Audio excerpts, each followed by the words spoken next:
व्यासपीठ पर बैठने वाले एक साधु की यह एक सच्ची घटना है। व्यासपीठ के ऊपर बैठकर साधु महाराज रामायण कथा सुनाते थे। इस कथा को सुनने के लिए बहुत सारे लोग आते थे और कथा सुनकर जाते थे। कथा को आरंभ करने से पहले साधु महाराज का एक नियम था कि वे कहते, आइए हनुमान जी विराजिए, और उसके बाद ही कथा शुरू करते थे। वहीं पर एक व्यक्ति कथा सुनने के लिए आता था जो खुद को वैज्ञानिक समझता था।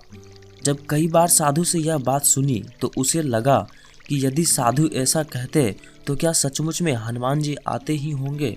कुछ दिनों तक वैज्ञानिक के मन में चलता रहा कि यह बात पूछे या ना पूछे, लेकिन एक दिन उन्होंने साधु महाराज से पूछा कि महाराज, आप हनुमान जी को रोज बुलाते हैं और गद्दी के ऊपर बैठने के लिए आग्रह करते हैं, तो क्या वे सचमुच आते हैं? उसके बाद साधु ने कहा कि हाँ, जब राम कथा होती है तो हनुमान जी आते हैं और राम कथा सुनने के बाद ही जाते हैं।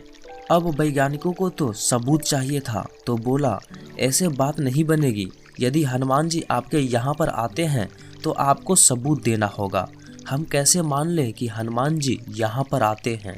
उसके बाद साधु ने कहा कि आस्था और विश्वास को सबूत के साथ नहीं तौला जा सकता है। यदि आपको हमारी कथा पसंद नहीं आती है तो फिर मैं बंद कर देता हूँ, या फिर आप यहाँ पर आना बंद कर दे। लेकिन वह वैज्ञानिक इस बात को कहाँ पर मानने वाला था। उसने कहा कि आप ही तो कहते हैं कि हनुमान जी यहाँ पर कथा सुनने के लिए आते हैं। यदि ऐसा सच में है तो आपको साबित करके दिखाना चाहिए। इस प्रकार से दोनों के बीच खूब विवाद हुआ और उसके बाद साधु मान गए और उन्होंने कहा कि इस गद्दी को आपको आज घर ले जाना है और उसके बाद वापस लाना है। गद्दी को मैं यहाँ पर रखूँगा और हनुमान जी को मैं यहाँ पर बुलाऊँगा। उसके बाद यदि तुम इस गद्दी को उठा पाए तो इसका मतलब यह होगा कि हनुमान जी नहीं आए हैं। यदि नहीं उठा पाए तो इसका अर्थ होगा कि हनुमान जी आए हैं। इस शर्त को मानने के लिए वह वैज्ञानिक तैयार हो गया। उसके बाद दोनों ने अपनी अपनी शर्त रखी। वैज्ञानिक ने कहा कि यदि मैं गद्दी को नहीं उठा सका तो वैज्ञानिक पद को छोड़कर आपसे दीक्षा ले लूँगा।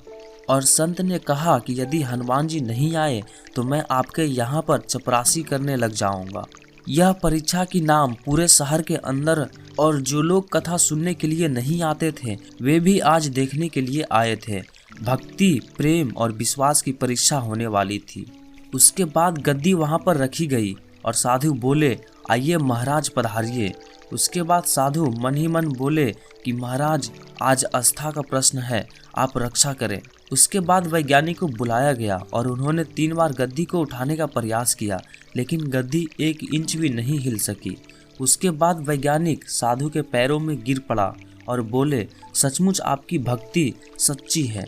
श्रद्धा और भक्ति से जब हम किसी देव की आराधना करते हैं तो उसके अंदर बहुत अधिक शक्ति आ जाती है। तभी तो कहा गया है, मानो तो देव, नहीं मानो तो पत्थर। दोस्तों, उम्मीद है कि ये वीडियो आपको काफ़ी पसंद आई होगी। वीडियो पसंद आई है तो इसे अभी लाइक करें और साथ ही चैनल को सब्सक्राइब करें और बेल आइकन को जरूर प्रेस करें ताकि आने वाली वीडियो की अपडेट्स आप मिस ना कर सकें। मिलते हैं अगली वीडियो में, तब तक के लिए जय महाकाल।